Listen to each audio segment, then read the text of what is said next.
मंडळी, पुरंदरच्या तहात ठरल्यानुसार छत्रपती शिवाजी महाराज आग्रा येथे औरंगजेबाच्या भेटीस गेले खरे, पण त्या क्रूर औरंग्याने जाणून बुजून महाराजांचा अपमान केला. त्या अपमानाला भर दरबारात या मराठा राजाने आपल्या अस्मितेचे असे तेजस्वी दर्शन घडवले की त्यामुळे मुघल दरबारच नव्हे तर संपूर्ण हिंदुस्थान थरारून गेलं. स्वतःला स्वाभिमानी आणि शूर समजणाऱ्या दरबारातील मुघल सरदारांचे डोळे या अभूतपूर्व प्रसंगाने दिपून गेले. अखेरीस आग्रा भेटीची परिणती महाराजांच्या नजर कैदेत झाली. दिवसामागे दिवस निघून चालले होते. शेवटी महाराजांनी ही कोंडी फोडण्याचे ठरवले आणि 17 ऑगस्ट 1666 या दिवशी वेषांतर करून महाराज आणि इतर साथीदार बादशाहच्या हातावर तुरी देऊन आग्र्यातून निसटले.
स्वराज्यात येताच महाराजांनी दिल्लीत झालेल्या अपमानाचा बदला म्हणून तहात दिलेले सर्व किल्ले पुन्हा मिळवण्याची रणनीती आखली.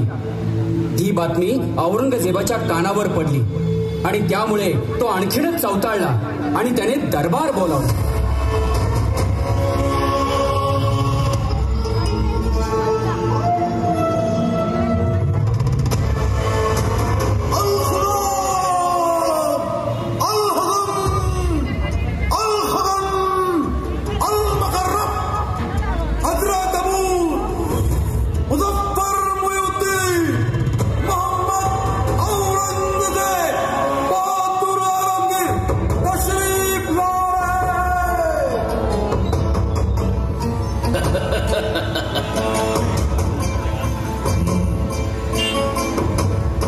हम मुकम्मल हिंदुस्तान फतेह करने का इरादा रखते हैं, चाहते हैं कि दखनिया सरजमीन को मुगलिया परचम से ढक दे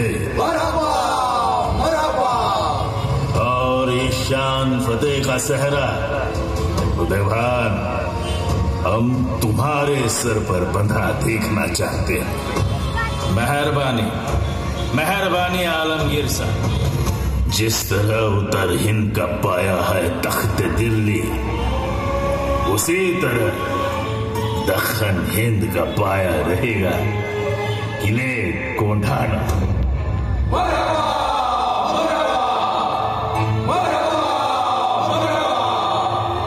उदय भान, हम हम तुम्हें कोंढाना का किलेदार बनाते हैं। ये उदयभान कसम लेता है कि आपके इरादे को किसी भी हालत में पूरा करूंगा, चाहे सामने कोई भी आए, उसे मैं जिंदा नहीं छोड़ूंगा। बहुत खूब, बहुत खूब। तुम जा सकते। अब हुजूर, आपने उदयभान को किलेदार तो बना दिया, लेकिन आखिर वो है तो हिंदू ही ना। खुदा ना करे वहां जाके कहीं वो शिवा के साथ ना हो जाए। कमरुद्दीन खान, वही तो चाल चली है हमने। अब तुम देखो कैसे हिंदू हिंदू को काटेगा।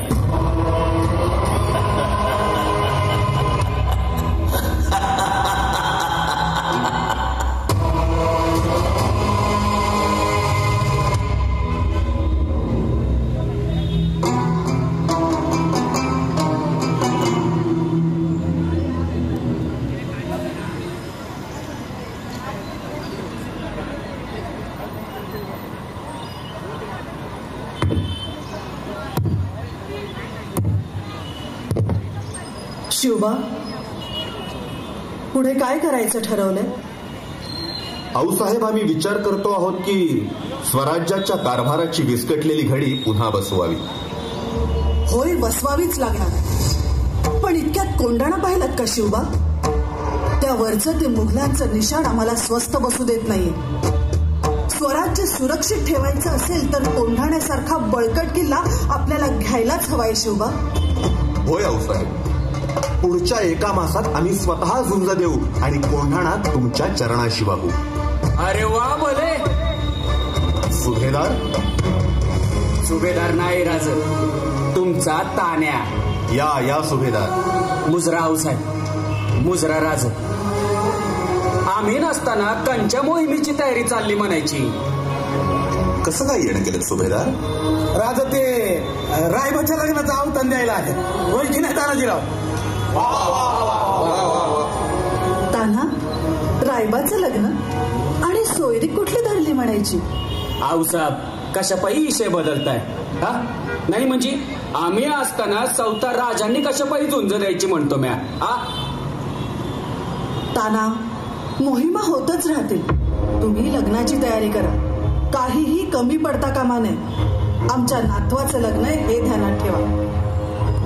कोंढाणा आम्ही शिवबांना घ्यायला सांगितलंय. ते करतील मोहीम भत्ते. तुम्ही घरच्या लग्नाकडे लक्ष द्या. आऊसाहेब, राजा तिकडं मोहिमेत अंगावर वार घेणार आणि आम्ही इकडे लग्नात वरबाप म्हणून मिरू होय? नाही.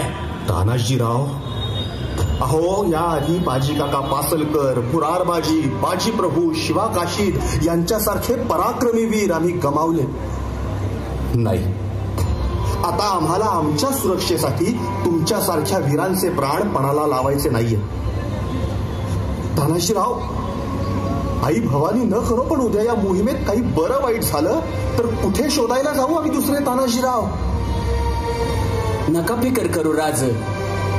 शंभू महादेवाच्या समोर जेव्हा तुमच्या सोबत साम्राज्याची शपथ घेतली ना, तेव्हाच यो प्राण तुमच्या पायाशी व्हायला होता. अहो, तुमच्यासारखं मैतर गावायला बी नशीब लागतं या राज. लहानपणी लढाईचा खेळ खेळता खेळता माझ्यासारख्या शिपायाच्या हातात तलवार आणि मनगटात बळ देऊन कधी या ताण्याचा सुभेदार तानाजी केलात कळलं बी नाही हो. राजा, आज पतूर लई केलं तो तुम्ही सवंगड्यासाठी, पण राजा आज आपल्या मैत्रीची आण हाय तुम्हासनी. नाही म्हणू नका. अहो पण तानाजीराव, रायबाचं लग्न? ते काय बी नाही राज. कोंढाण्याचं पान मॅच उचलणार. आता आधी लगीन कोंढाण्याचं आणि मग माझ्या रायबाचं. हर हर हर हर.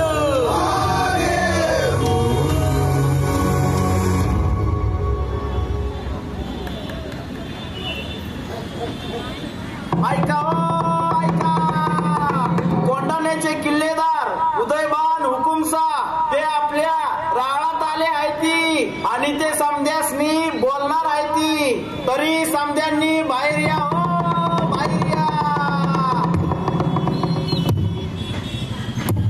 सुनो, मुझे ज्यादा कुछ भी नहीं कहना है, सिर्फ एक बात ध्यान से सुन लो. शिवा की मदद करना बंद करो और आलमगीर बादशाह औरंगजेब की हुकूमत मानो. अगर किसी ने कुछ भी उल्टा सीधा किया तो उसका नतीजा मौत रहेगा. मौत, मौत.